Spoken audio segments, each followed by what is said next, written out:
with us?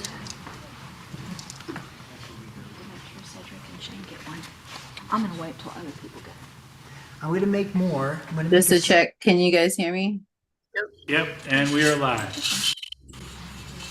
All right. Good evening, everyone, and welcome back to Good Medicine Way. I'd like to thank all of our relatives here and all of our new relatives for coming to join us via YouTube, Zoom, or Facebook Live. So it's really good to see everyone. I am coming to you from the ancestral homelands of the Caddo, Comanche, Kiowa, Wichita, and Osage nations in Oklahoma City, Oklahoma. Good Medicine Way comes to you from the ancestral homelands of the Tewa people or the Pueblo people, where the in Albuquerque, New Mexico. um, they also have the neighboring tribes of the Dene, the Apache, and the Nuchu to the north. So it's really awesome to be there, and it's awesome to see everything. And yeah, hold on one moment. Looks like we're having a looks like we're having a screen share. But we are excited to hear from our relative who is in Wisconsin, Tim Webster tonight. So we're very excited to hear what he has to share. So I'm going to go ahead and hand this over to my brother Eshe for our opening or directional prayer. So go ahead and take it away, Eshe.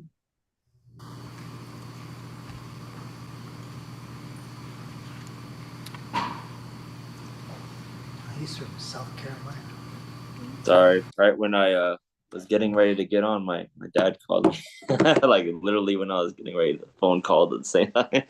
And I have an iPad, so it shows up on my iPad too while I'm doing this. But anyways, yeah, good evening, everybody. Good to see your faces. Good to hear you all are look like you all are doing okay. I know there's a lot of heartache and a lot going on in the world, but we continue going on and we continue keeping ourselves centered and just keep ourselves in a state of peace, resting in Creator and what Creator has done and is doing in the world. If you will join me, we're going to do the 4 directions prayer this morning or this evening. I forgot what time of the day it is.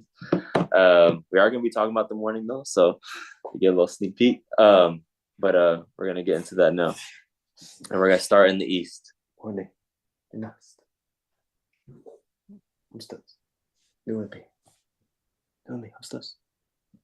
right. So we're going to start in the east. A light bearer, we now face the east. We thank you for the new day and a new beginning. We thank you for the fire which gives us warmth, light, and protection and guidance on our journeys. We ask that whatever parts of our beings need nourishment and light, that you would shine your life-giving spirit on us, just as Father Son shines life-giving light on us each new day. Bring light and wisdom to our life's journey, so we may walk in a good way and not walk in darkness.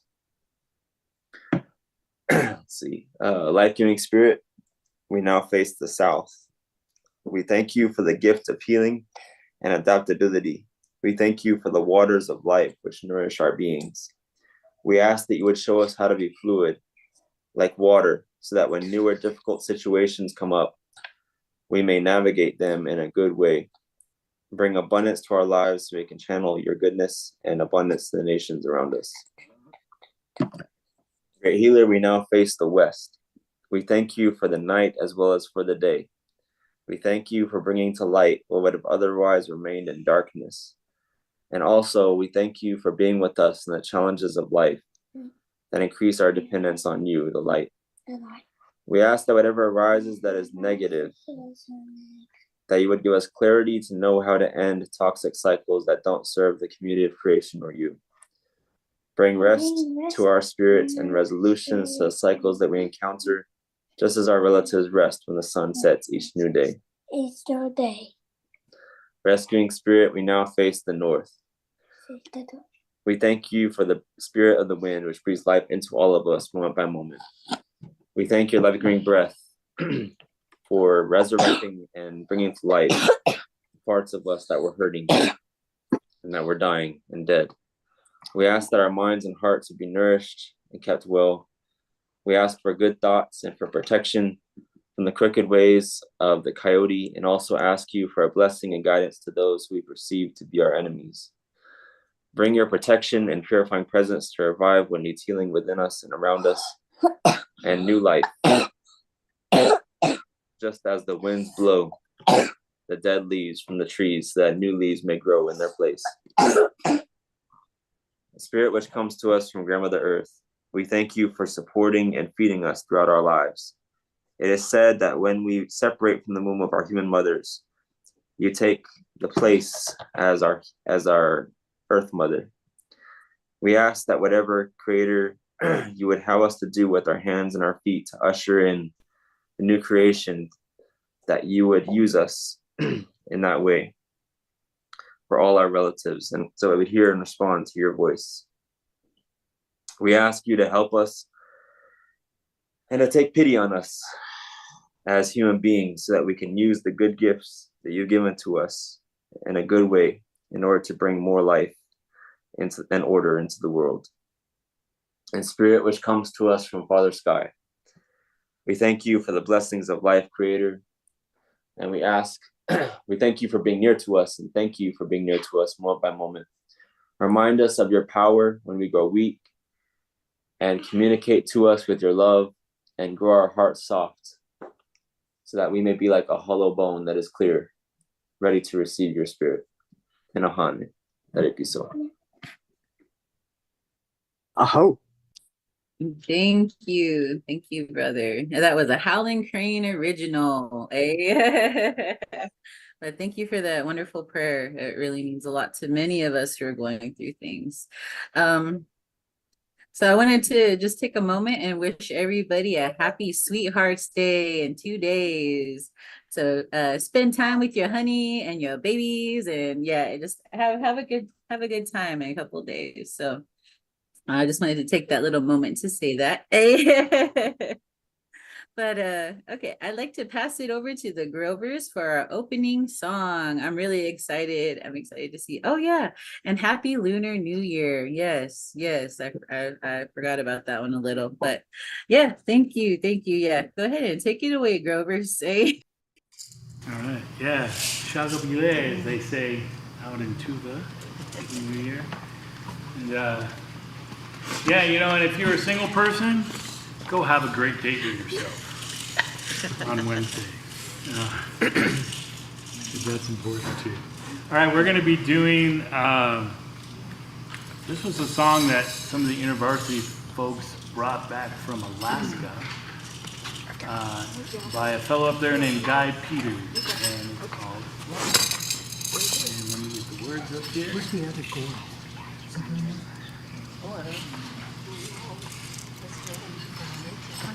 You got a board.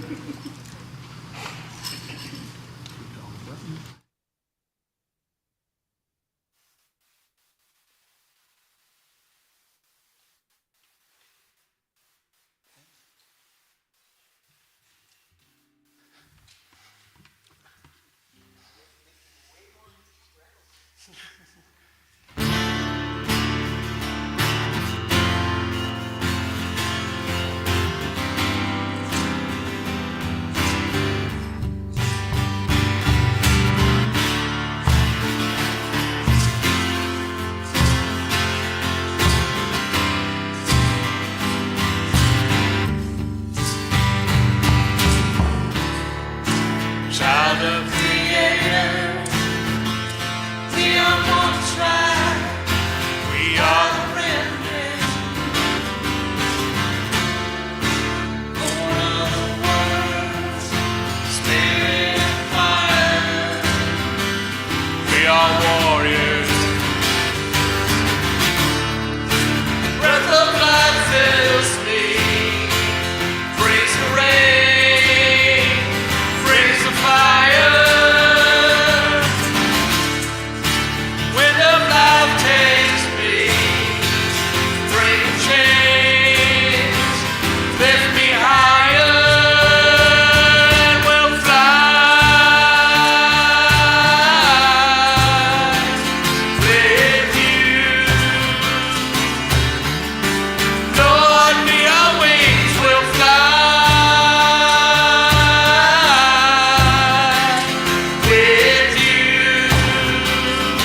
You guys are great. Yes, that was absolutely amazing. Amazing. Eh?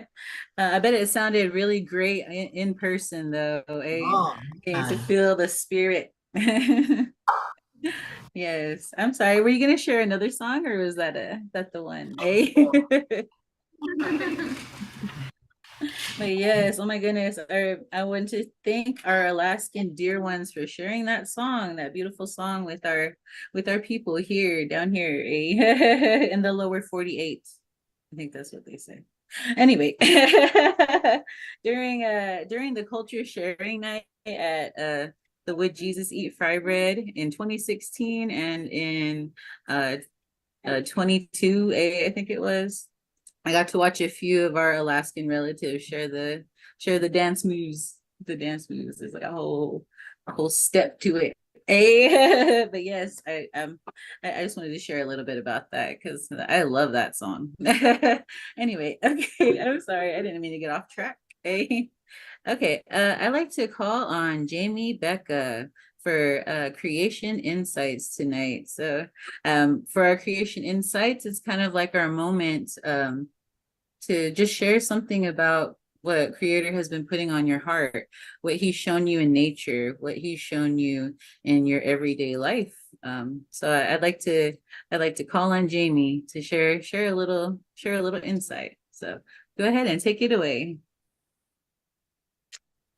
Well, good evening, greetings, Good Medicine Way family. Yeah, speaking of everyday life, I thought I would share something tonight connected with something from my everyday life. Last week I was at the beach, and I'm sure most people like, going to the beach. I love going to the beach. And one thing I love to do is walk along the shore and just watch the waves come in and out. And to me, it just reminds me of the ebb and flow of life, how things come and go and how everything is constantly changing. And, the creator, his love for us is constant and his nature is unchanging, but everything around us is constantly changing, different seasons, different circumstances. In order for us to grow, it's necessary to experience all those different seasons. And if you look at a tree, a big tall tree that's lived for over 100 years, it's endured many seasons. It's endured all kinds of weather conditions, winters, summers, hard rains. And so, in order for it to grow, it has to endure those things to become strong. And so, and we're the same way. We have to endure all the seasons, the good and the hard seasons. But when we're like in the middle of a really hard season, it feels like that's going to last forever. When we're going through storms of life, it feels like it's never going to end. And that's why I love to watch the waves come in and out, because to me, it's a visual promise from the Creator that there's nothing that we're going through that is going to last forever. You know, Jesus said that when we follow him, he promised us that we would face trials and hardships, but he also promised us his peace, and that surely peace will follow those things.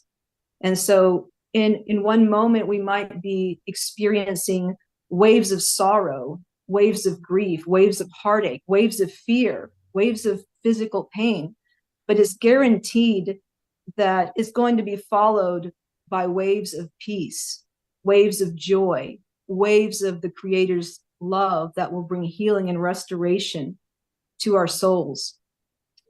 And I know I've talked a lot about my times overseas, doing ministry overseas, but I've learned a lot from those times.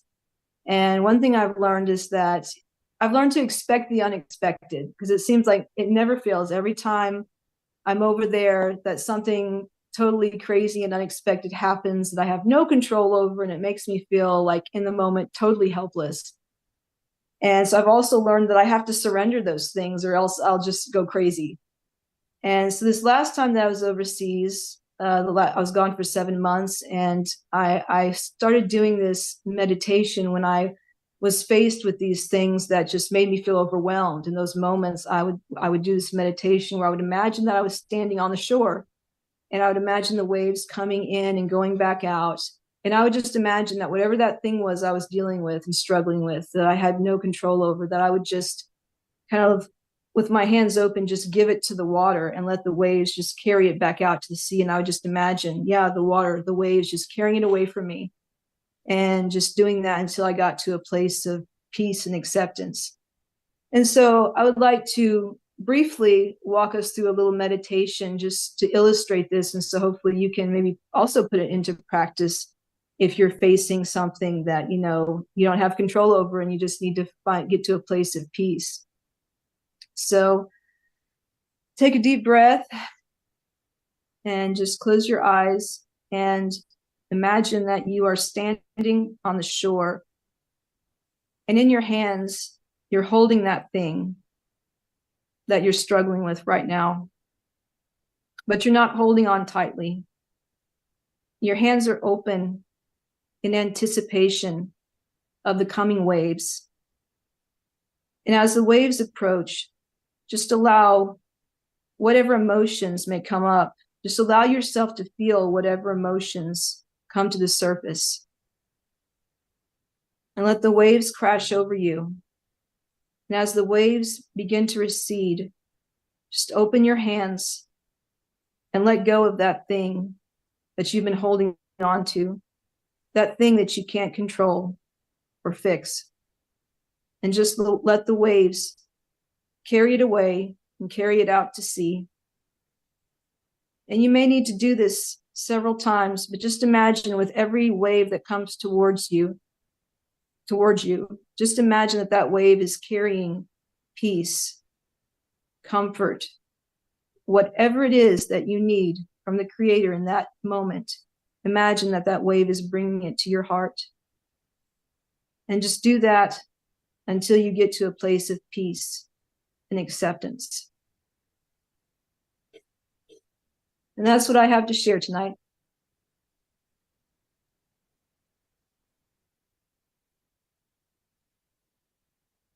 Hey, thank you so much, Jamie. Hey, that was an absolutely beautiful share. It was very moving, and I felt a goodness just now. I hope that we can re-listen to this later and go through the motions, eh? The motions of the ocean, eh? But this week, Creator has blessed many of us here in the East with a chilly rainfall and a light falling snow. So, when Jamie was talking a little bit more about like the waves and the water and everything, and Creator's moments of just peace, you know. um, I was just thinking, I hope that throughout this week, Creator blessed your lands with a loving sip of water. And I just want to, thank Jamie for her wonderful creation insight. So it was amazing. Yeah. Okay, so now I'm going to pass it over to Brian for Creator's Prayer. So go ahead and take it away. All right, yeah, this is middle of the month, so we're just gonna read the First Nations version of Creator Sets Free's prayer. You can feel free to sign along if you remember, and I'm sure if you can see Leah McCoo in your little windows, you can lean on her to get this. But anyway, here we go. So let's all just say it together. Creator Sets Free shows us how to pray. O great Spirit, our Father from above, we honor your name as sacred and holy. Bring your good road to us, where the beauty of your ways in the spirit world above is reflected in the earth below. Provide for us day by day the elk, the buffalo, the salmon, the corn, the squash, and the wild rice, all the things we need for each day. Release us from the things that we have done wrong. In the same way, we release others who have done wrong to us. Guide us away from the things that tempt us to stray from your good road, and set us free from the evil one and his worthless ways. Aho, may it be so.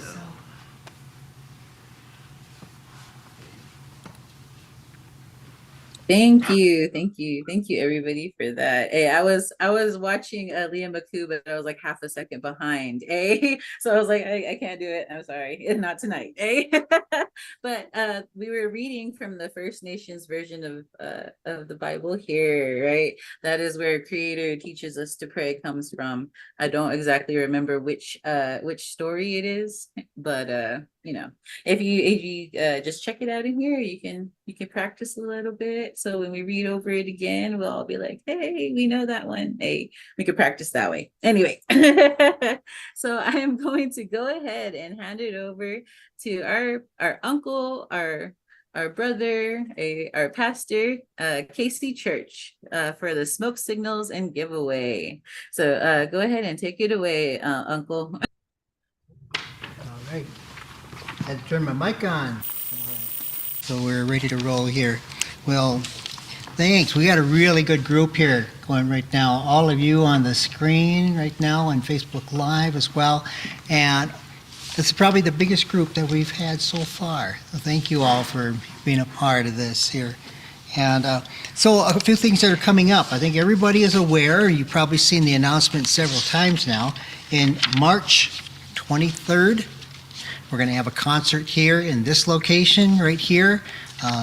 Terry and Darlene Wildman of Rain Song are going to be our guests, and they'll be coming in for the whole weekend, but some relaxed time, but they're also going to be our speakers on Monday, the 25th as well, right here in the same location. So if you haven't been to Good Medicine Way and you need to make a trip here to visit us, this will be a good time to come. And then I think Old Town will be moving there too. I think next week we're already starting to get into the 60-degree weather around here, so things are really good. So that's happening real soon. Pray for us at the end of this month here. I should say the beginning of March.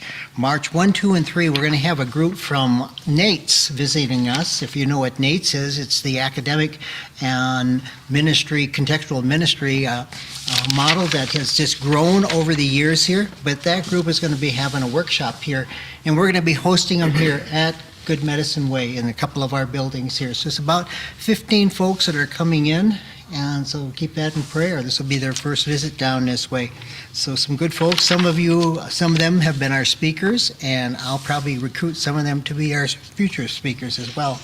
So I will be asking for prayer on the 15th, this Thursday. I'll be heading up to Toronto for an Indigenous Pathways Board meeting. So lots of work to be done with that group as well. So I'm getting spread a little thin there. Leah, if you would talk about the lunch.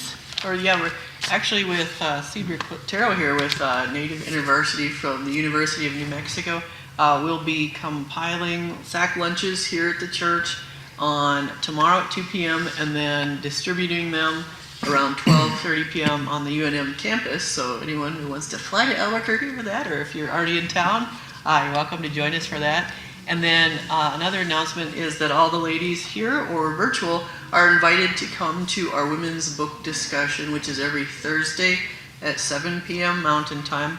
We're going through Kat Armas's Sacred Belonging. She is Cuban American, and her devotional is going through scripture to look, give an eye to parts of the scripture that would speak to women, people of color, different folks who've been marginalized in a lot of the typical devotionals. So that's been very good. So that's all the ladies, Thursday nights, 7 p.m. Mountain Time, and the link is on the Good Medicine Way Facebook wall. All right, yeah, and the other book group that we have, it's going to be, we're on a break right now, so we're going to be picking up again on February 20th. We're changing the time to 6:30 to help our folks on the East Coast to have a little more time and not stay up so late with us. So 6:30 on Tuesday the 20th, we're going to be going over Holy Smoke. It's a book that I wrote here, and a couple of people said, let's do your book. So it'll be good. I'll get a chance to teach through this as I've done with others, but you'll also get a chance to reflect on what you're learning from this as well. So that's going to be coming up. And everybody's welcome to join. And what you need to do is to send us your email so that we can send you a Zoom link. And if not the Zoom link, then Brian always has on our Facebook page a go to link little button that you can push on there, and you can join us on that as well. Let's see if we forget anything. Next week, we're going to have our brother Richard Silversmith. He's a longtime friend. He's been a pastor in Colorado. He's out here in Kirkland area now in New Mexico, and with some of his family. He's going to be our speaker next week. He's a great guy. I talked to him today, and he's going to be giving us a good message. He says, I got so many topics to talk about, I don't know what to talk. So we talked through a few, and he says, oh, I know just the one to bring to you. So he's going to share that with us coming up. So let's see, anything I need to bring up? Yeah, I think that is about it on there. So, Lee, if you lead us into the offering time, our giveaway. Yeah, if you're in person here, we have the blanket here. If you have ways you want to support the ministry of Good Medicine Way. And then if you are virtual, we're going to have a QR code blanket you can take a picture of to donate that way, or you can go to the Good Medicine Way Facebook wall, and there's a logo at the top. You can click on to donate through PayPal or another card you might have. All right, and we got a special treat tonight. Leah McCoo will be sharing the song during the giveaway time. Just wanted to let you know in case you just feel like, wow, man, Brian's got an amazing range. Like, no, it's not me.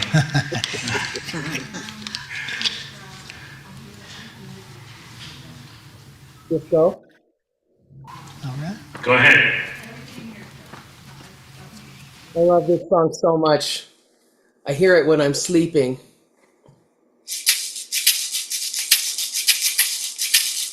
Inagalaja Danoto.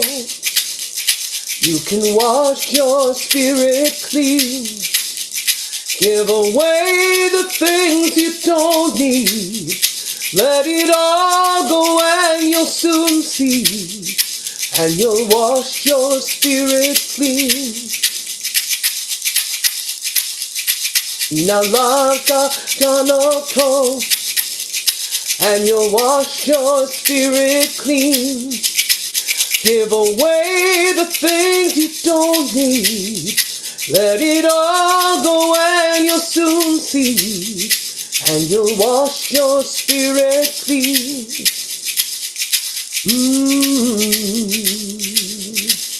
Inagalaja danoto. You can wash your spirit clean. Go and pray upon the mountain. Go and pray beside the ocean. And you'll wash your spirit clean. Inagalaja danoto. You can wash your spirit clean. Be grateful for the struggle and be thankful for the lessons, and you'll wash your spirit clean. Inagalaja danoto. You can wash your spirit clean.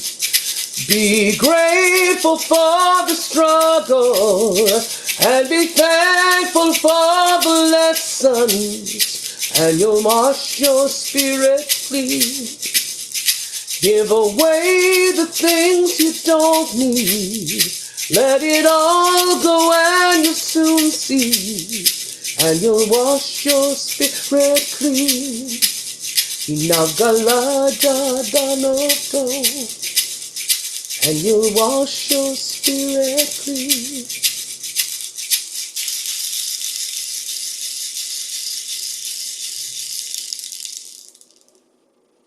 Aho!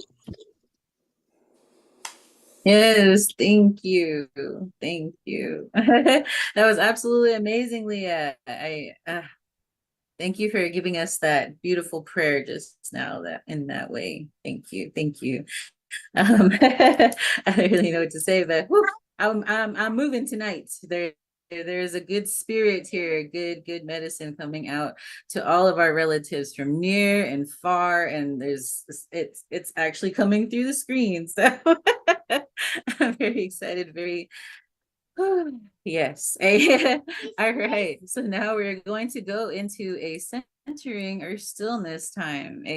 This is where we can all join together and calm our minds and be able to connect to what our speaker will be sharing. So go ahead and take it away with your Native American flute music, Brian. Hey, we're gonna go into the canyons, into the mountains. Hey. So awesome how the spirit just arranges things, because Leah's song went so perfectly with what Jamie shared earlier. So that was really cool. But anyway, here's some music to just get us centered and still.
Thank you. Sorry.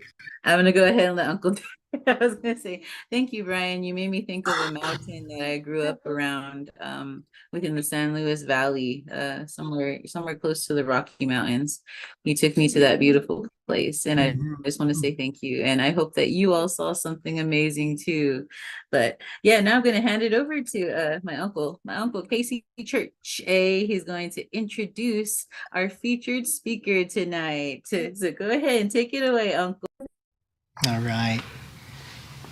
Doing a good job, Kelsey. Good job. You really, yeah, love your smile, love your little giggles that you do. Just kind of perks us up. Yeah. Yeah, and I like it that you sense the spirit because there's just something happened here tonight that we just feel it here. So we thank you. Thank you for that. And yes, and I get the privilege of introducing Tim Webster here. He and I go back some time here now. I can't even imagine when we first met, but we've been working in Native ministries. We connected, I think it might have been at a Jesus Eat Fry Bread some years ago, but maybe earlier than that. Tim has been involved in NATES as well as going to our symposiums. He's there.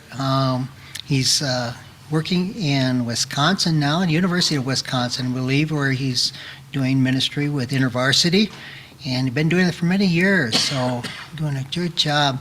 He's going to have some things for us tonight. He and I and several others of the InterVarsity folks are planning to have With Jesus Eat Fry Bread here in Albuquerque this coming November. So pray for that. Tim is on that committee as well, and they joined. They asked me to join in. They're because we're a ministry here in Albuquerque, so they're going to work with us, and we're going to work with them to make this all happen. So I'll give it over to Tim right now, so he can introduce himself more. Tim, it's all yours. Thank you, Casey. It's such an honor that Casey asked me to share tonight and to be here with all of you. Some of you I know better than others. It's always nice to see Kelsey's smiling face. It's just an honor. So I remember going to something up in my tribe. So I'm Oneida, Wisconsin Oneida. There's kind of three of us groups. But I remember going to a meeting there for a while. It felt really nice to be there because I didn't feel like there was this pressure on me to kind of promote myself or to share. In fact, it was just really nice to just sit there and not say anything, and just listen and learn. And after a while, the elder, after I'd been there, I don't know how many times I've been going, the elder asked me to say something, and I at that point I felt like I had a little something to say. I think when Casey asked me to say something, maybe he felt like I had something to say. So I'm glad for that. I'm enrolled Oneida. I've like Casey said, I've been with InterVarsity for many years. Not so long with Native InterVarsity though. I was one of those closet Indians. I didn't. When I was growing up, it didn't do any good to check the box, right? So I didn't really tell people. Wasn't really into college. And I started I always knew, of course, I knew I was Oneida. My dad's Oneida, my grandpa's Oneida, I'll introduce the rest of my family here. I got a little picture. Let's see if this works. There we go. So that's my family. My wife is over here. She's of the Norwegian tribe, which is why I think one of my sons has red hair, and my daughter here. My daughter and one of my sons is wearing their Oneida shirts, and I have three other sons. This one over here, and this one up here, and this little guy. He's the newest blessing. We actually adopted him. We were foster parents for a long time. We ended up adopting him from my tribe. And then also in this picture is my newer children. My my sons, two of my sons are married and their wives are here, and then my daughter just got married last summer. So that's us in Wisconsin. So what I hope to do is remind us of something from the scriptures that we already know and are familiar with. And sometimes I think it's maybe best for me to talk about things that I need to remind myself of.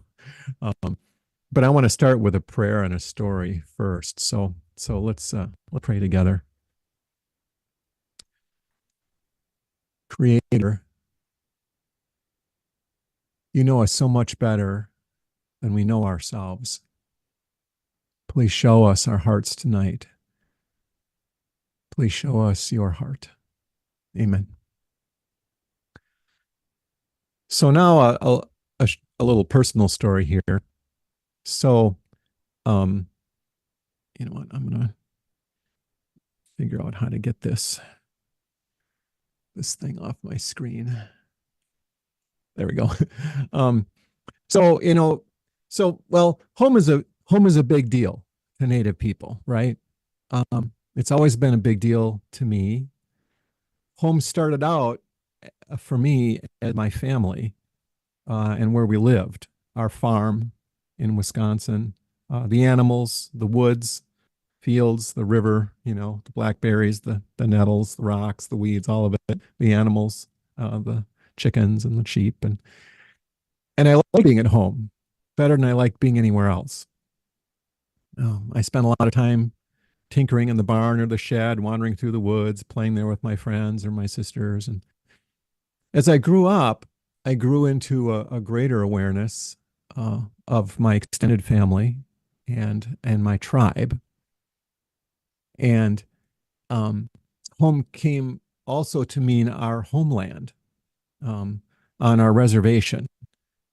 And I didn't grow up there. I mean, we lived a few miles away. But later I learned that the reservation actually is our new home. We've only been in Wisconsin a couple hundred years. Our homeland is actually the Finger Lakes area in New York. New York, now in New York State. And some far, far distant relatives are still there. Others were moved or fled to Wisconsin, some to Canada. And when I think about that place in New York, I have this strange kind of longing or ache in my heart. And it's honestly hard for me to understand exactly why. Kind of complicated, I think. I've never been there. Now, I've often wondered at people, even when I was a kid, I've wondered at people that I think of as homeless people. Now, I don't mean people without a house to live in, but people who seem to have no home. Early on, I thought it was a thing about city kids, or people maybe who didn't have a real family, a safe family that they were part of. Later, I thought it was kind of a native thing. And last summer, I spent time in Hawaii on InterVarsity's Ho'olohepono trip with some native Hawaiian staff and their Kanaka, their people, they call them. And I've often heard them talk, of course, about the land and the water, the Aina. And I thought I understood. But when I was there, I learned that their hearts have a much deeper connection to the land than I do. I saw this in many ways. For example, for them, the land was like a living thing. And it wasn't just a special place. It was a sacred place. And their connection was not just through their family, but through their ancestors who were buried there from time out of mind. They live on their homelands. And it stirred really a new connection for me. I started feeling like I was the homeless person. It gave me really a deeper taste about what real home must feel like. So we're going to look at Psalm 84 tonight. But I really would love to hear from some of you. And I'd love to hear, maybe a few of you would share your feelings and your thoughts associated with home or homeland, or what it means to have, what it means to feel at home. Now, for some people, for too many people, home has painful thoughts of abuse or neglect, things like that. And if that's you, um, I'm not talking about that kind of home. I'm talking about the kind of real home that all of us long for in our heart. So let's open this up. And if Creator's putting something on your heart about home, please share a word or maybe a short phrase that you associate with home or homeland or being at home. What does home feel like to you?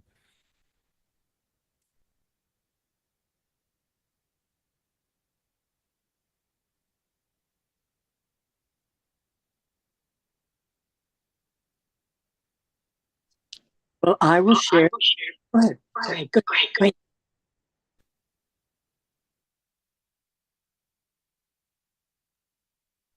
For me, home feels like the river or like the sound of the rocks moving with the river and the quiet of cypress trees and like the wind in cottonwood trees.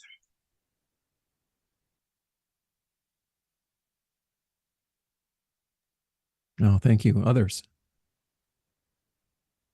For me, it's a soft spot to fall, place where you can go and feel safe to be whatever you need to be, even if it's falling apart. Okay, go ahead, Laura. Okay, I'll share. This is Laura from Albuquerque. Oh, this one next. Oh, I was just leaving it out of the way of the screen. For me, home is dirt, sand, Yeah. sandstone, and sleeping in the cha'o, which is the shade house out on the reservation, and running through the desert that with all that sand and jumping over the yucca plants. That's home to me.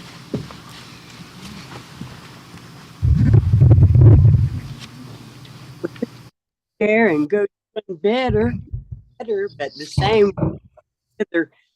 As you talked about that, I was thinking this or that home, and I've been a vagabond all my life, many homes. So I'm learning at this phase in my life that home is exactly where we are right now. When you feel in a safe place, and Creator is showing this to me more every day. I want to encourage everyone to really. I'm grateful for everyone being here, and He's really showed me, especially this week, that this is home for me. There may be other things maybe that I need to step back from, but make this a priority. Be here, show up. This is home right now. This is where you can come and be safe. This is where you can come and be fed and nourished and go away in peace. So that's it. I think Nikki has one. Yep, Nikki in-house in Albuquerque. I think it's similar to what Laura was saying, the dirt. I think for me specifically, it's like the canyons and the long drives to get to my grandma's house on the reservation. I don't know, I really like watching just the scenery and the landscapes that are unique to New Mexico. I think often, because I like to draw and paint and stuff, so I like to say that my first art teacher is the canyons and nature, just because if you look at the colors, like the red, the green, just the color wheel is present in everything, and the opposite colors and stuff, and just those times where I observed that land, I don't know, that's what his home is to me, at least.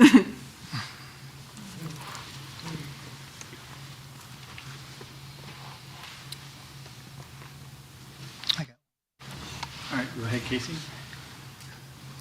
A while back, I wrote a piece. It was called Place Displaced, and it had to trying to find out what is home for me. Is I grew up in Michigan, and lived there for 30 some years. And then now I've been out here in Albuquerque for some 34 years now. So I know what really touched me is that our people were relocated from the Michigan, South Bend, Wisconsin area to Kansas, many of them, but some of our tribes got to stay in Michigan. But they had to readjust and find a place that could now be home. And they, coming from one place to another place, it just had to find their home in the, like they say, the dirt that's there. It has to become part of them again. And it's good to talk with them from Kansas, the ones that did move out there, is that they found a way to make this place their place.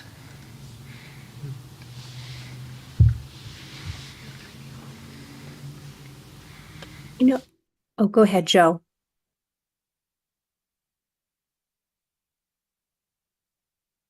Hey, there's three people that have their hands up. Karen was going to share something. Sorry, I just see Joe. Sorry.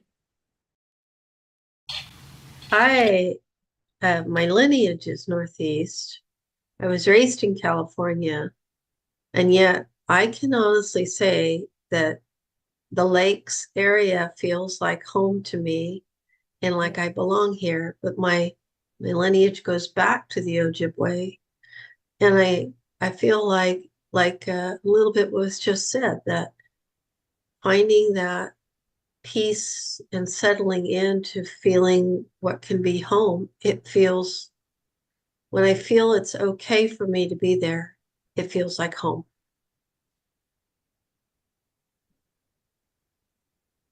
Go ahead, Joe.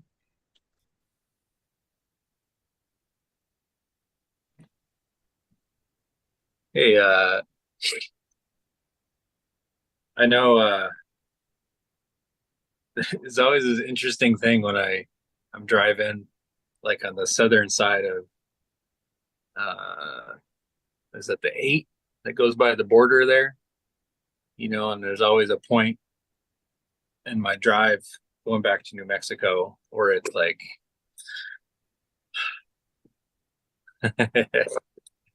and it's pretty palatable. Like even my wife, the first time she was like, "Are you okay?"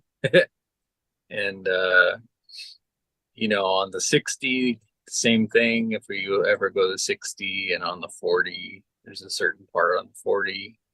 So, but yeah, it's the dirt. It's the washes, it's the grasses, and just the critters, and it's just all kind of welcoming. And I grew up in South Los Angeles. Like,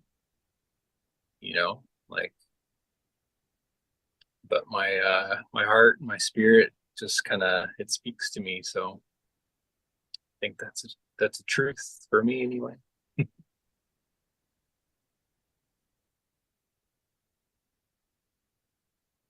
Go ahead, Helen. Okay, thank you. I was thinking kind of along with what Joe was saying, of something an Asian American said to me, that people would ask her, well, aren't you going to go home to Korea? And she said, I've never been to Korea. She said, I understand Korean and home, but if I went there, I don't think I could function. I'm American. And she said, I'm happy being Korean American, but I don't feel this great longing that they think I should feel to go to this place. It feels like a foreign place. It feels like a place where my grandparents and my parents belong, but I really don't. She said, if I went and I talked to my cousins, we couldn't understand much of each other. So it was interesting. She said so many people assumed that that was the direction she wanted to go and that felt like home, and it didn't at all.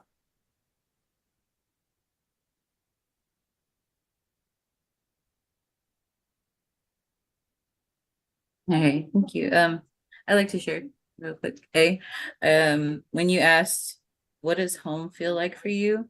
I know that many of us have been talking about the physical places, the sensory things that come to you, the just the feeling, you know, it's like a feeling, right? But I feel that home is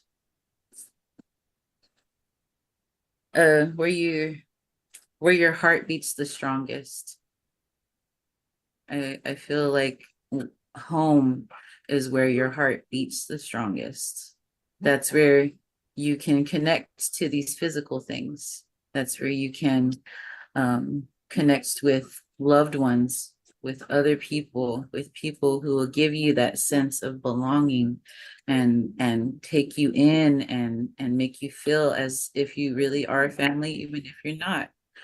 Where your heart beats the strongest. You got to go back to that place. You got to find that place to be able to move forward and keep going and doing more than just surviving. You know, that's what I feel like home is where your heart beats the strongest. Yeah.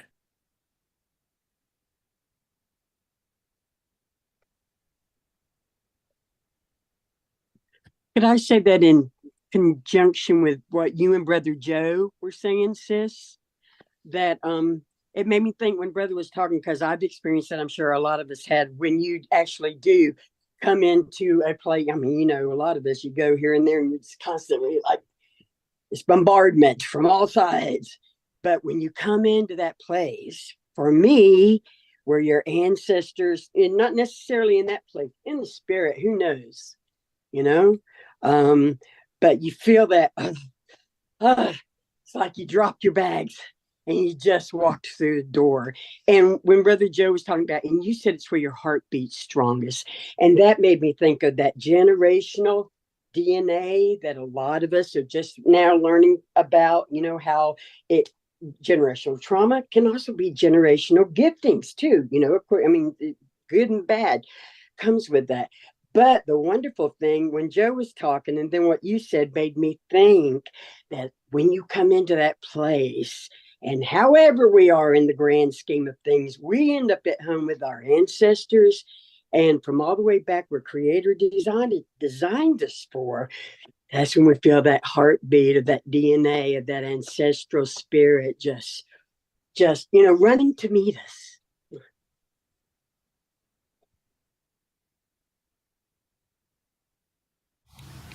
Yeah, it's interesting. Eshe posted something in the chat that was really similar to what Daka had said.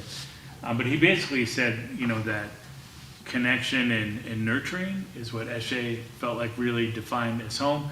But he talked a little bit about the experience of people in the United States. And I think there's a lot of people in this country who don't realize that they don't have a connection to home because of how our society functions. Like, for instance, for me, my mom's parents immigrated over from Hungary. My dad's side of the family was mostly Irish, Scottish, and just a general UK mix because of all their battles and intermixing that they had. But then when my generation was born, well, and even for my parents' generation, their parents felt a really strong need to not have anything cultural about them. So they would really assimilate and be accepted into American culture.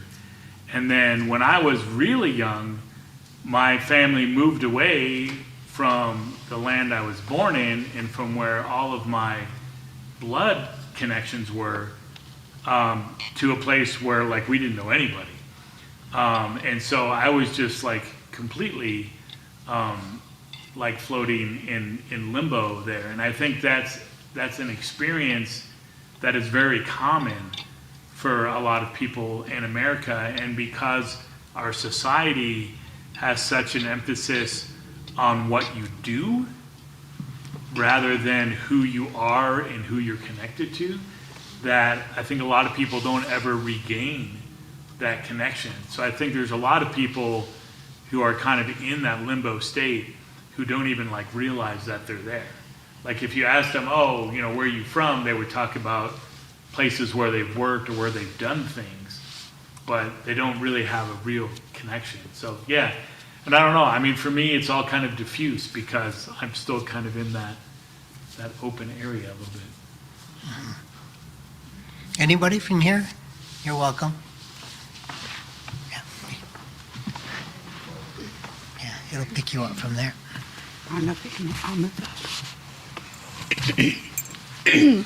Hi, my name is Twyla, and my native blood is Yurok, which is up in beautiful country in Northern California. And I would say that all of my life I have felt home outside where I could connect with the clouds. I grew up in New Mexico. There weren't many trees, but every time we traveled somewhere and there were trees, I just wanted to move there. And this past fall, my son took me to my native land for the first time in my life, and it was so beautiful. I thought I was in heaven, and he said, "Mom, do you feel like you belong here?" I said, "Yes, I do." And I know nothing about my tribal heritage at all because my father, who was Native American, died when I was a very, very young baby. So my mom moved us back to her family in New Mexico, and that's basically where I grew up. But I always felt separate from everyone at school, at my relatives' homes, because my brother and I were the only one that knew we had native blood. And now that I have become much older and have got to visit my land, I feel a kindred spirit with that land that I may never see again, but the memory of going there is home. And it's really changed my life in a lot of ways and made me be able to connect and claim my native heritage, where I always felt like I didn't know who I was. So home for me is just everything around me that now I know why I love the beauty of God, because that's where my family is. Thank you. Very nice.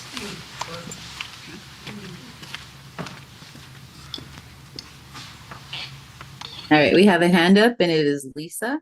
So go ahead and say what you need to say, Lisa.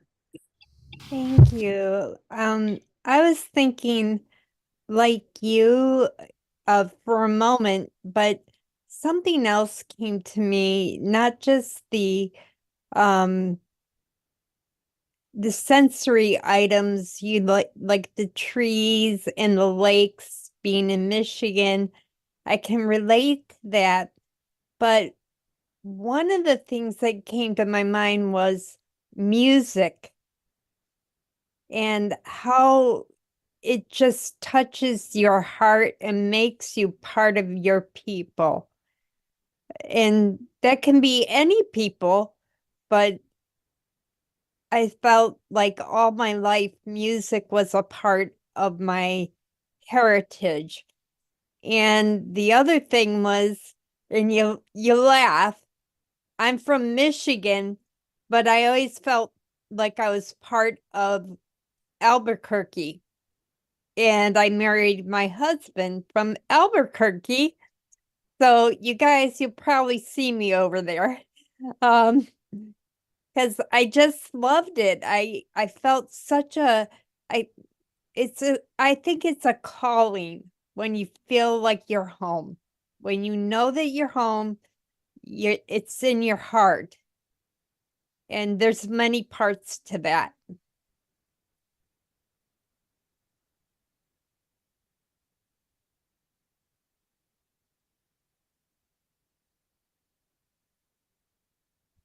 Well, thank you, everybody. I don't want to, if I don't want to leave anybody out. If anybody else wants to, that hasn't shared, wants to say something. I I'm I'm not sure quite the technology. I think some of you others are better at seeing if somebody's raising their hand or whatever, but maybe we're good. All right. Um, yeah. So, um, wow. Thank you for sharing. Yeah, um, I had a similar experience when I asked some students, and it was like a big moment, hearing people's hearts. And thank you all for sharing that. Um, I'm gonna put up a First Nations version of Psalm 84, and I'll say a couple of things about it. We're not exactly sure maybe what the first psalmist is referring to, the place of where Yahweh's altar is, or is located, probably maybe the tabernacle, probably the temple on Mount Zion. But I'm gonna read it. And now this, I need to mention now, you all are familiar with the First Nations version, but the Psalms isn't done yet. And I was talking with Terry today, and he said, "Oh yeah, sure, Tim, you can share this. Just we just want everybody to know that this is not the final version, and it's important, to not kind of pass it around or anything, because Terry wants to make sure that that we get just the final edit out there." um, but yeah. So as I read, I'd like you to just listen, just soak it in. I have the words so you can follow along, but I'd like you to listen for how home is depicted here. And I think what you'll hear is many of the same things that everybody has been sharing. I'm going to click on the screen here, and okay, there we go. Let's see. There we go. So this is Sacred Song 84, or Psalm 84, for the head ceremonial singer on a hand drum, a clan song, a maskell, of the descendants of bald-headed man, Korah. Grandfather, chief of spirit warriors, your sacred tents are filled with much love and beauty. With my dying breath, my whole being longs to gather in the village gathering place of Grandfather. With both heart and body, I dance and sing for joy before the living Great Spirit. For near your sacred altars, the winged ones of the air make their home, and the swallow builds a nest for her young. For you are Grandfather, chief of spirit warriors, my honored chief and creator. Peace and joy belong to those who make your house their home. Again and again, they give praise to you. Honor beat on the drum. Peace and joy belong to those who find their strength in you. The good road to you is in their heart. As they walk through the valley of tears, they turn it into a refreshing stream. They are like the earthly autumn rain that fills the valley of tears with pools of blessing. Step by step, they grow stronger as they walk the well-worn path. Not one of them falls behind as they make their way to Strong Mountain, Zion, to stand before the Great Spirit. Grandfather, chief of spirit warriors, listen to the voice of my prayer. Turn your ear to me, O Great Spirit of our ancestor, heel grabber.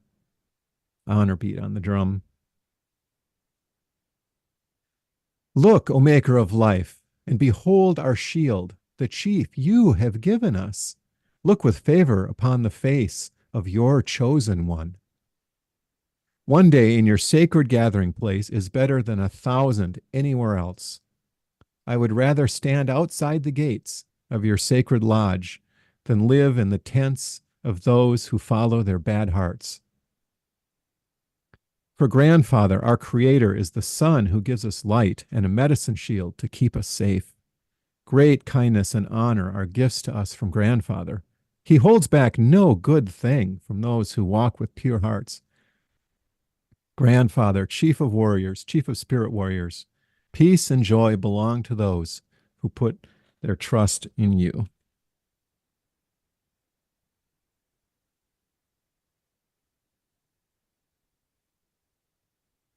So first, the first stanza here, the first 4 verses, there's a lot about longing for home here. And home in this psalm, in this sacred song, is a beautiful place. It's a desirable place, like so many of you have shared. It's something that our heart longs for, maybe a place we long for more than anything else.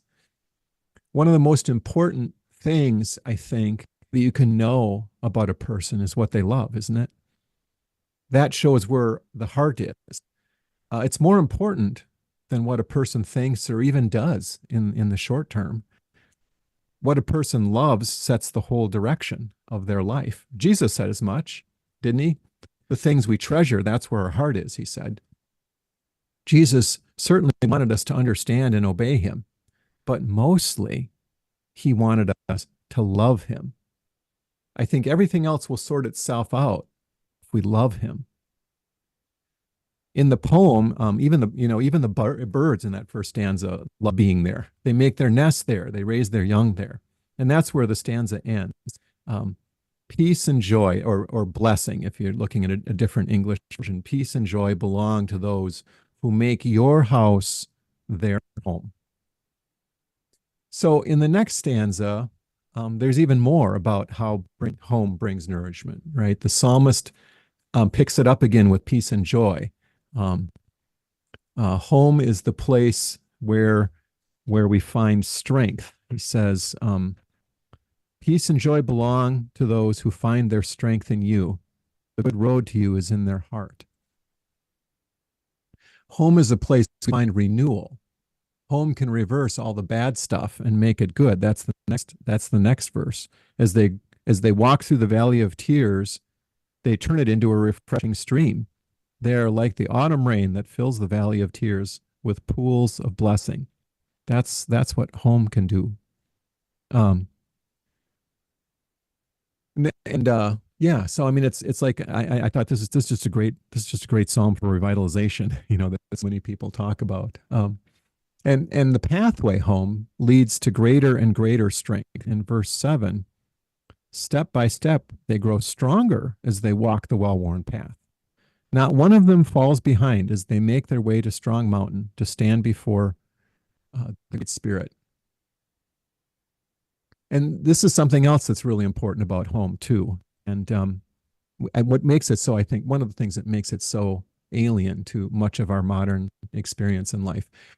On this path, no child is left behind.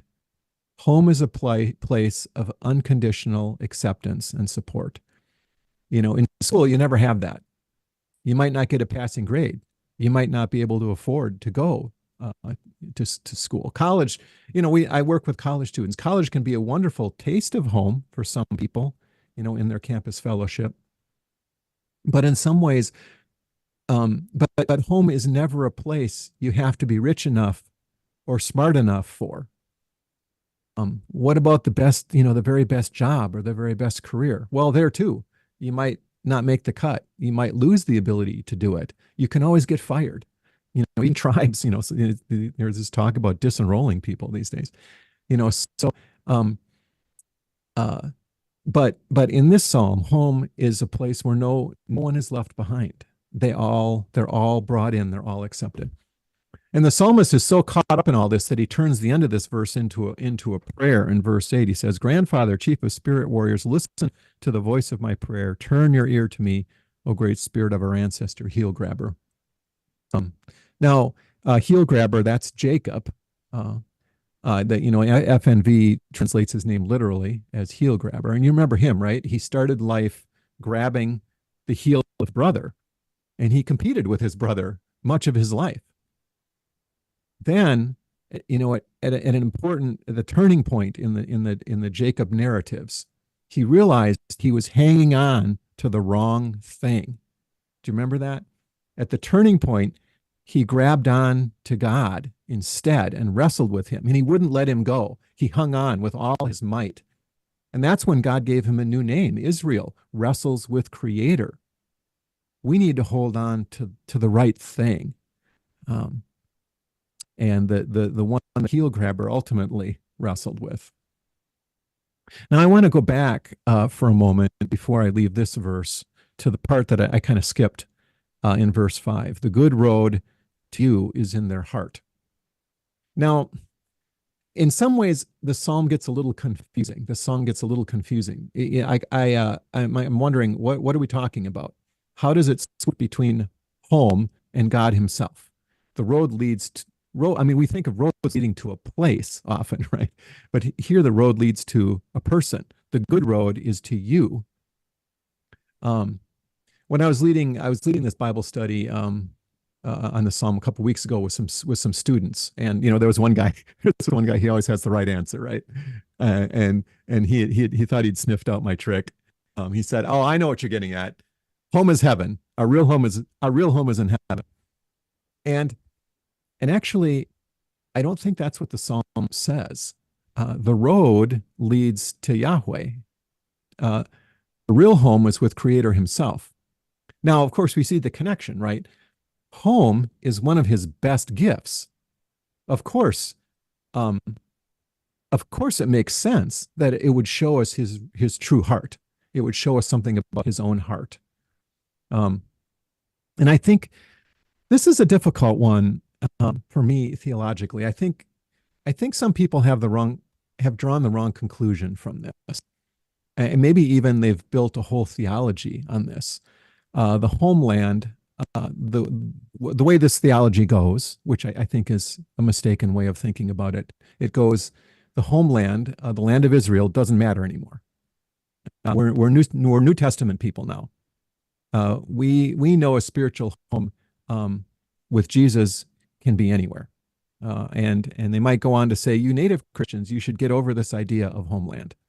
It doesn't have any spiritual significance once you meet Jesus.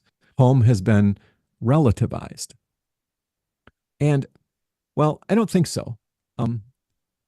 Some of the same folks who say that don't make the same conclusion about another passage that's important.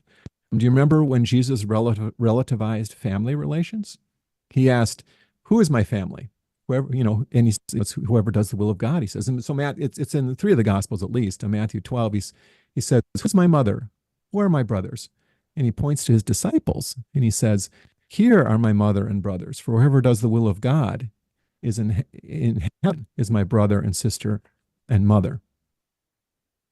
So does Jesus think that family doesn't matter? Of course not. There's nothing to indicate that. That's not what he means. He took care of his mother, Mary. Remember, at the end, he asked John to take care of her after his death. And he honored Peter's mother, et cetera, et cetera. Of course, this doesn't mean that family doesn't matter anymore. Family, so here's my point about that. Family is more than our earthly family, but it's not less. In the same way, homeland is more than our tribe's homeland, but it's not less. Paul says in Acts 17 that the Creator sets the time and the places, the homelands for people. And he says why in verse 27. He says, so that people would seek him and perhaps reach out for him and find him. That is, the gifts of Creator are meant to lead us home to Creator. Homeland, like family, is one of the best gifts we have to lead us to Creator. We know when we're close to Creator because it feels more and more like family. We know when we're close to Creator because it feels more and more like home. So let's consider this third stanza. I mean, I just kind of broke it up where the selahs are, where the drum beats are. And I think this verse really actually has some very practical advice. Verse 9 is interesting. Look, O maker of life, and behold our shield, the chief you have given us. Look with favor upon the face of your chosen one. Now that's the same as anointed one. That's the same as Messiah. That's that we read now and we think Jesus. Um, and he says, it's really interesting because the last stanza, remember, ended with a prayer. Turn your ear to me, O great Spirit. And here, in this very next verse, in this next stanza, Creator provides the answer to the prayer. And who is it? Well, it's the one who protects us and leads us. It's the chosen one. And of course, now we know his name more clearly than the psalmist did. Creator sets free. He's our hope of finding our way home. So in this sense, I think the condition of all people is like the condition of most Native people. And a couple people have mentioned this, and I think Brian mentioned this. We're in a sense, we're all kind of homeless. Even if we're in our homelands are not what they should be or will be someday. The trouble is some people, I think, give up on the idea of a real homeland, of a real home. They would prefer to get by with something less, some tent to live in. They want to settle. They want to make do. They want to forget what their heart really longs for. And I think that's in the next verse. He says, one day in your sacred gathering place is better than 1,000 anywhere else. I would rather stand outside the gates of your sacred lodge than live in the tents of those who follow their bad hearts. So it's better. I mean, it's an interesting comparison, isn't it? I mean, we could think of the tents that we live in, the places we settle for, the things that maybe we give up on and say, well, this will do. And he said, no, it's better to live in hope. It's better to live on the gates outside the sacred lodge than to do that. The psalmist assures us that, we might not see it now, right? There's ways in which we don't experience home. There's ways in which it's only a longing and it's not fulfilled. But for those times, in verse 11, the psalm assures us, Grandfather, our Creator, is the sun who gives us light and a medicine shield to keep us safe. He's the one that gives great kindness and honor. They're gifts from to us from Grandfather. And he won't hold back any good thing for those who walk with pure hearts, for the people that wait at the door, for the people that don't give up on their longing for a real home. He'll come through for us. So I've gone on kind of long here, but I just want to end with a couple brief applications, I think. And so sometimes when I talk with students, they say, I want to feel God. I want to feel Creator. I want to sense his presence. And I think this psalm can really help us when we're in that position. Because I think recognizing that longing in us, recognizing the feeling of home, that feeling of, I can't remember, somebody said it. It's like when you drop your bags. I love that. I love that image. I can't remember who said that, but when you're home, you drop your bags and you're safe and you're fed and you're nourished. Anytime we feel that, we're feeling what it's like to draw close to Creator. We are feeling Creator because that's Creator's gift. The second application is, as I've already said, I think this psalm encourages us to stand strong, even when we're just standing outside the gates, even when it's just a hope, even when it's just a longing that's not completely fulfilled.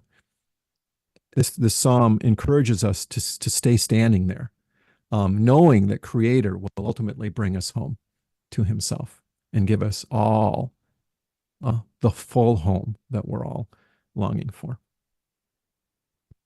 So that's all I wanted to share, and I'll leave it to the leaders here how much you want to have responses, or maybe, some folks are thinking of some additional applications, but I'll kind of leave that to you.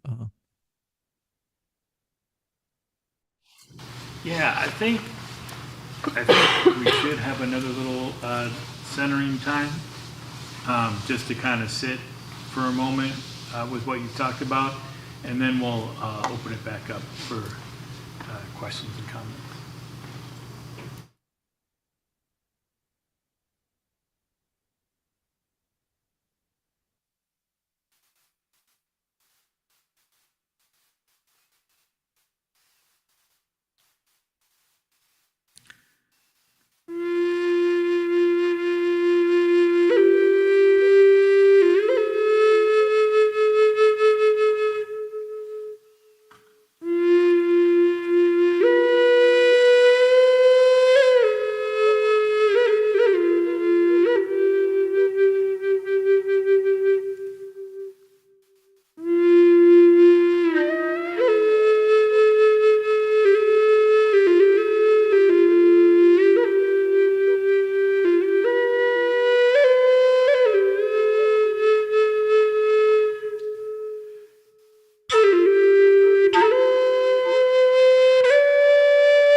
All right, so we can open it back up. One thing that kind of struck me was when you mentioned about kind of the relativism that people have, and which is like super prominent in churches in America, especially evangelical churches. And there's all this emphasis on the heavenly kingdom and the next life, and that what goes on here doesn't really matter that much as long as we get to heaven. And I think, again, it's a product of what we were talking about before, about how our culture is and how our culture is disconnected. And that emphasis on the next life, like, is in direct disobedience to the very first instruction that Creator ever gave to people, which was to care for Mother Earth, to care for the land. And in fact, they've twisted that instruction to, instead of be care for the land, it's become a practice of exploiting the land. And so that not having that correct sense of what home is has really caused the church to have a very destructive and twisted view of our relationship with the planet. Because after all, the lesson, the arc that you see throughout the scripture is that God is all about redeeming and restoring. And when the end times are talked about, and a new heaven and a new earth and all that, it's not that the old is destroyed. It's that the old is redeemed and restored. And so if we want to walk in harmony with Creator, then right now we need to be about redeeming and restoring wherever we can. And I think that's when in the psalm there, when it says, like, for those who walk in his ways will, receive their desires, it's because we walk in the same heart as Creator, and we're about the redeeming and restoring work that he is doing. And because we become swept up into that work, that becomes our desire. And that's how when Jesus prayed that we would be unified, I think that's what he's talking about. Not that we become like monoculture, but that we all become unified in love and in caring for one another and in caring for creation. So yeah, that could be a whole nother doctoral theological paper, but we'll just leave it at that. All right. I'm sure somebody else has something to say. Anything online?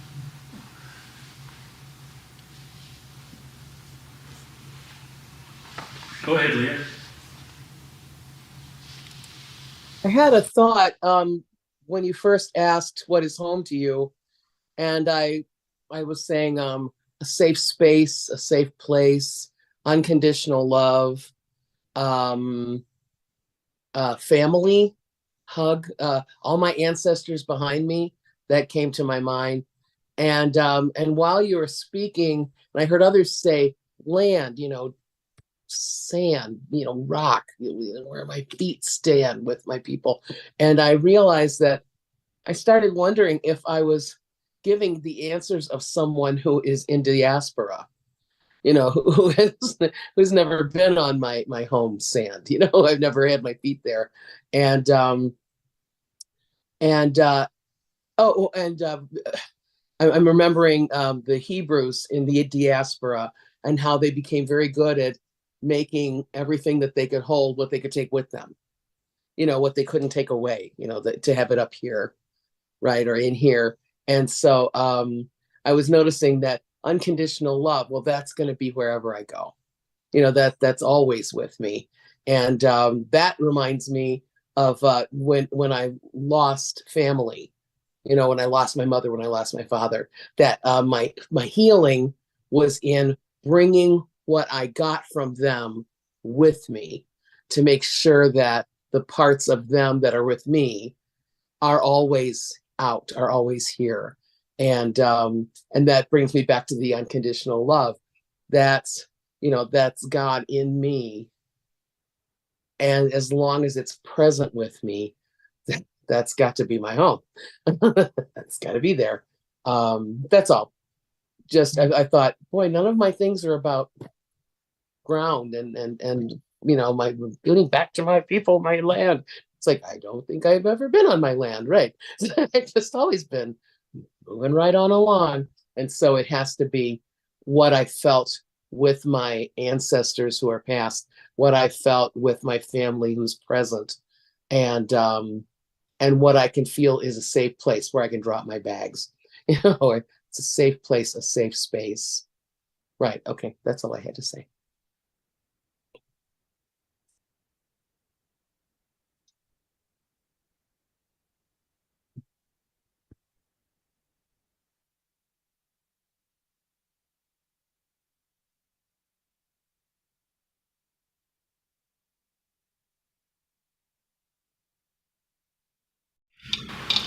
Tim, what was it that you said about creator sets free, being the hope of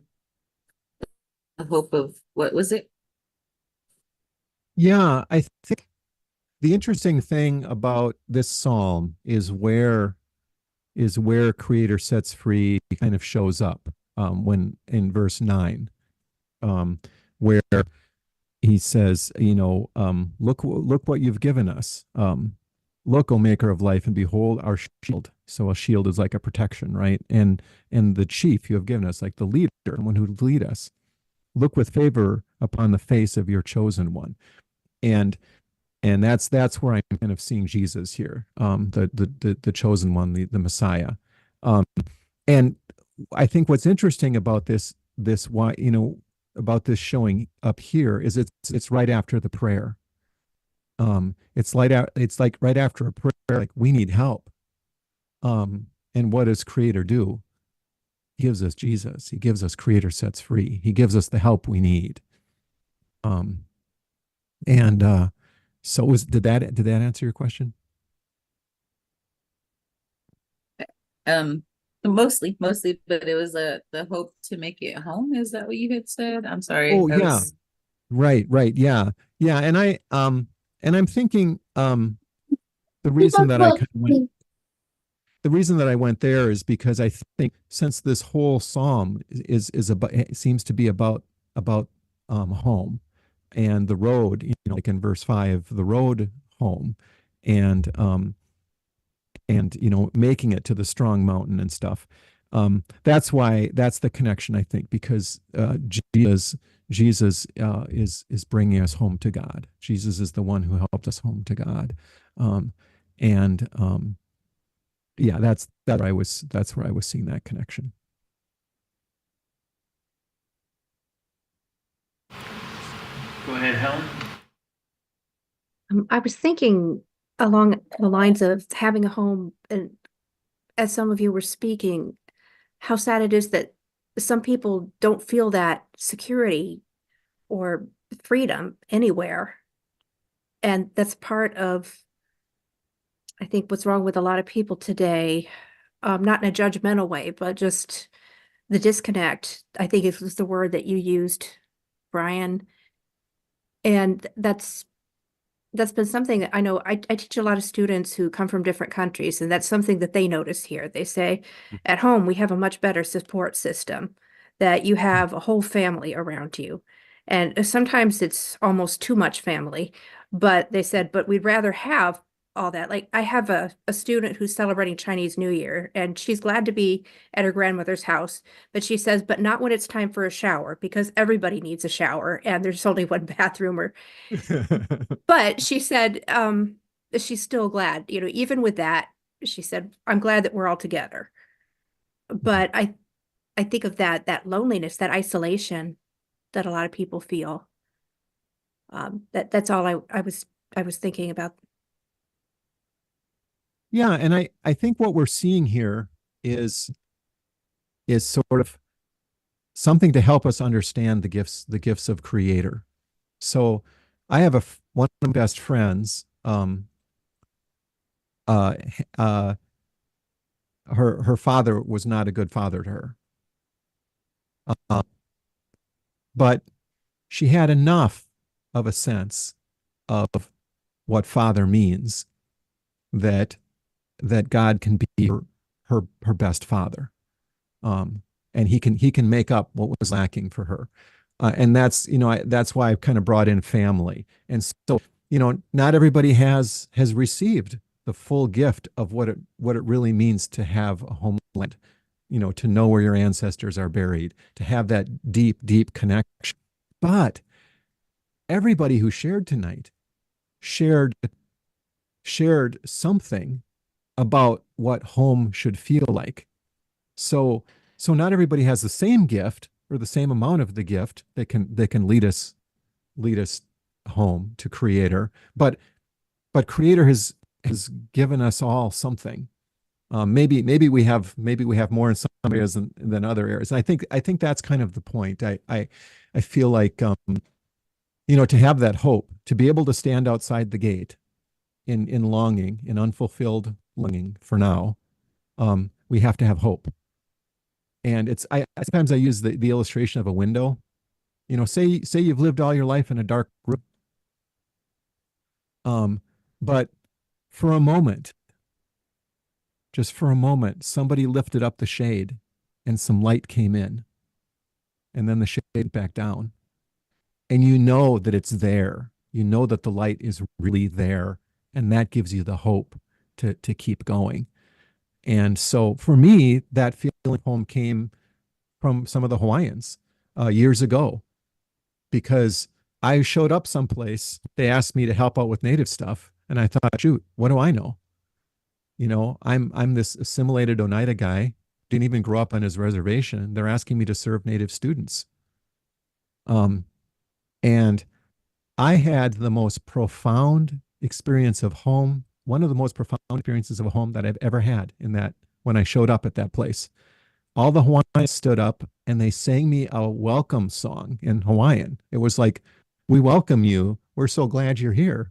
They didn't matter. It didn't matter to them if I didn't speak my language, or if I didn't know much about my, Oneida side. For them, I was coming home and they were welcoming me home.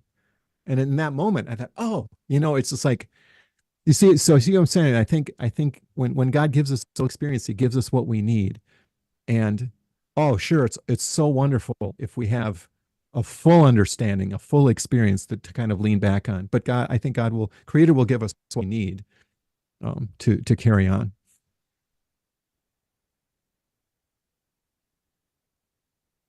So I started preaching again there.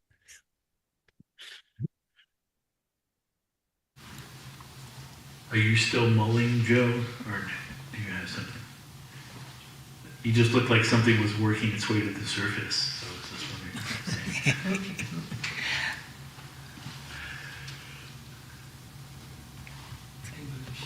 Is Dylan's hand up or that old? Yeah, my hand is up. I'm being summoned by cats, so I'm gonna have to sign off.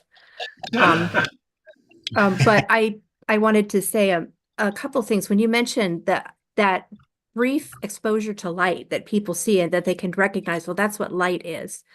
And I thought that's true, that it is. And I think sometimes they might see something good, but if it's not familiar, they might be afraid to believe in it because they're afraid of that disappointment, that it's better to stay and wallow in the bad place where they are than to believe in something and then be made a fool of. But I think the great thing about Creator and Creator Sets Free is that it's not just showing us the light, but also giving us the ability to believe, the ability to trust.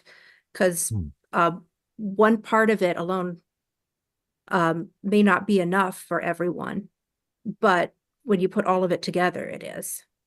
Yeah, thank you. That's a good word.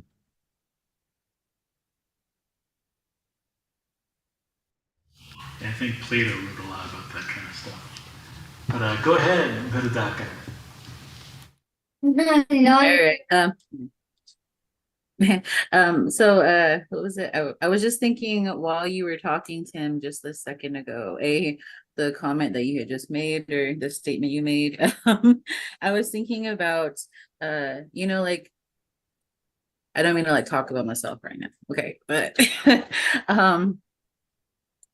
like for me, I feel like there are places like where you can have more than one home fire, if you understand what I mean. Because I grew up in an urban city. I grew up in Colorado Springs. Shout out to Colorado Springs. Woo-hoo, hey. But while I was there, I was able to embrace all that I was and all my people, and because I was in the middle of the homelands, in the middle of my home fires. And I was thinking that, there are many of us who are mixed, like not only mixed bloods, but we're also like mixed tribes, like we're full bloods, but we belong to all of these different tribes and stuff. And I feel like it's you don't have to have just one home. You don't have to have just one place that you call home. You can have multiple places and you can meet them somewhere in the middle, to be in your little safeguard, your stronghold, where Creator has built up the hedge for you, has have a place of protection, the circle that we have, the you just kind of dance along that circle of life, I feel. And it's like for me personally, it's like where I'm just dancing around the circle right now to get to where I'm going to go next or where I'm going to end. You know what I mean? When I pass away in the future. But yeah, it was just when you were talking, that's what I thought of was like it's okay to have more than just one home fire, because you're people that come from different places. So those different places are where you're from. So if you feel like you cannot find a place, if you feel like there's not just one place, it's okay to embrace that you have all these different ones. But always remember, Creator is always going to be the one to take us to our to me, our real home, but this is the earthly homes. If you get what I'm saying, I hope I didn't say anything weird. I do apologize, but yeah, that's what I was thinking, Tim. And I just wanted to share that thought with you. And yeah, so thank you.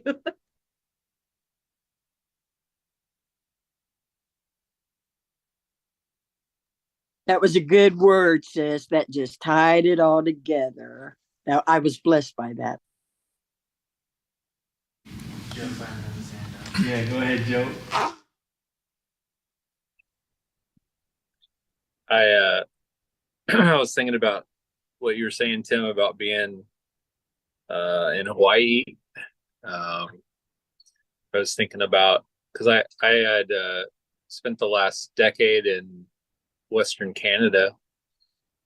And so I remember, I just actually found this the other day. I remember I wrote it down, just prayers, and it was kind of a rough time of life for me. You know, I think this was a bit of a culture shock at some point, of just feeling just super disconnected. You know, all the dirt was different. There's like water coming out of like the side of the road, you know, like I don't think I ever stopping my car and just going, there's water coming out of that tree.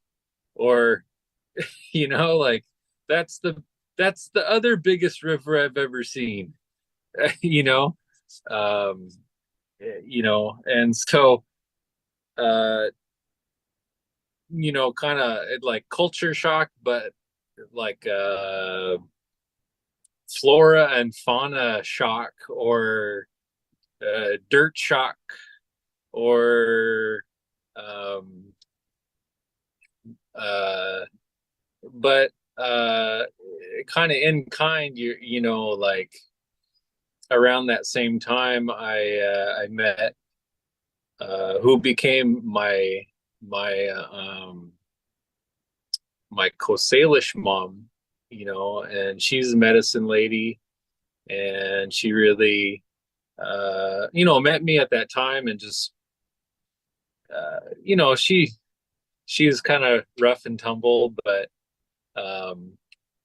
we got along, and so, you know, really introduced me to you know, the land in her way, and the medicines, and so I know, like since and now we're back in California again. I say we got evicted from Canada, so we're no longer there, not by our choice, but and so kind of going back the other way now, it's like, oh, I miss, you know, like I miss all the people I was with, all my family, but then it's like, it's so dry. Like, where's all the rain, you know? Or, you know, I'm not scraping moss off of myself every, you know, like every couple of weeks, but you know, it's fun, it's interesting to, like, in my being, miss like cedar, or just the way like the forest smells, and being able to go get certain medicines, and just having that connection to land and family. And so anyway, I appreciate your sharing about your connection there with the Hawaii students. So thank you.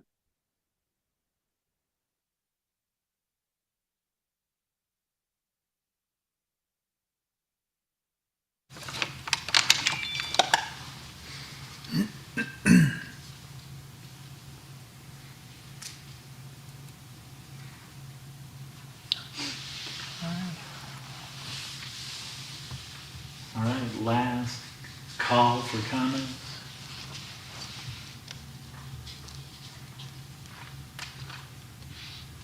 All right, I guess we'll move on then. Thank you so much, Tim. It was a really thought-provoking talk, and yeah, I think we're all going to be thinking about it for a while, and kind of reorienting our paradigms to figure out where we sit and everything. Play in the dirt. Yeah. All right, so we're going to go into our closing round dance. So if I'll put the words up. This is going to be the lift you up round dance.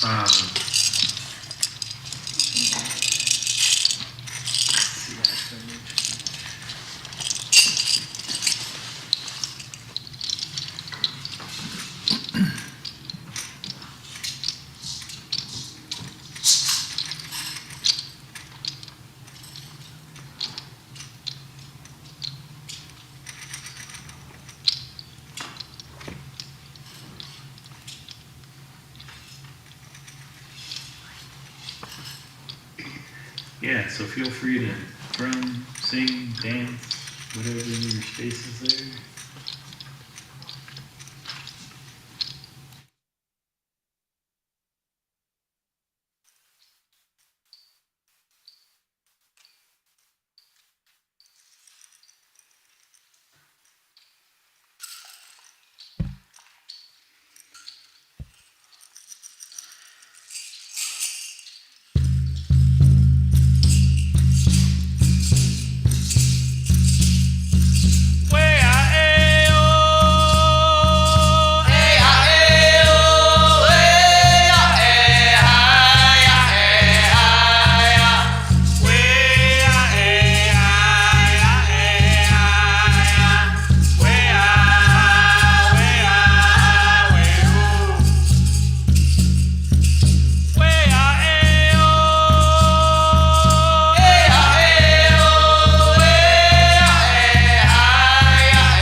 All right, that was beautiful. Everyone sounded so amazing in there. I would have loved to have felt that spirit moving around there. Great job, Grovers, and everybody on in person. Hello, I see all y'all. But yes, let's give Tim, our brother Tim Webster, a big round of applause. Yes, that was very beautiful. I enjoyed the interaction that you gave for us, and we all got to say something, and it was amazing. So thank you for what you have shared, and thank you, Terry Wildman, for allowing us to see the unfinished product of Psalm 84. So thank you for that little sneak preview. But yes, and like I said, the song was amazing. Tonight was amazing, and I just I feel a whole new refresh in my spirit. A whole good medicine came to me tonight personally, and I'm pretty sure it hit many of us that are watching this now, watching this live, watching this throughout the week, whenever they get to see this. But yes, so thank you, and thank you again, Tim. I hope to see you again soon. And to Native University, yeah, woo! All right. So now I'm going to go ahead and hand this off to our sister, Donna Anderson, for our sending off blessing. So go ahead and take it away, sister. Thank you, honey bunny. And and I just want to say before I even pray, thank you to all of y'all. And thank you for our brothers and sisters and Casey and Laura and Upetadaka and the Grovers and all of you ones that for what you do every week faithfully, no matter what. I mean, you know, we have little bumps and hurdles here and there, but no matter what, you make sure there's a home fire for ones of us maybe who don't have a home fire to go to look for and come to and sit there and rest and be drawn to Father. So I'm grateful and had to make sure I told you all that. And Heavenly Father, so I just thank you for each one of us, Father, each one that's gathered.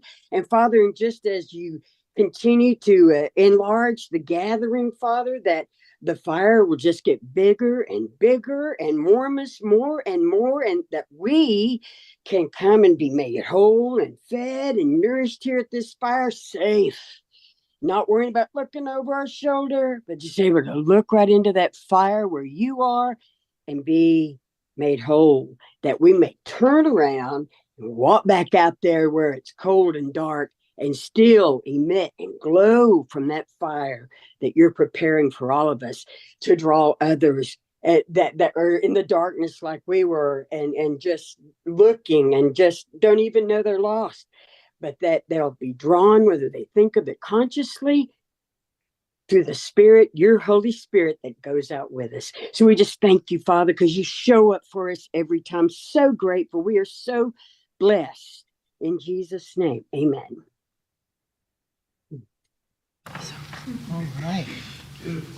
All right. Thank you, everyone, for being here tonight and everyone present here. It's great to see our numbers picking up here. And I think as time goes here, after our concerts and after things that we do, we're just going to grow in numbers.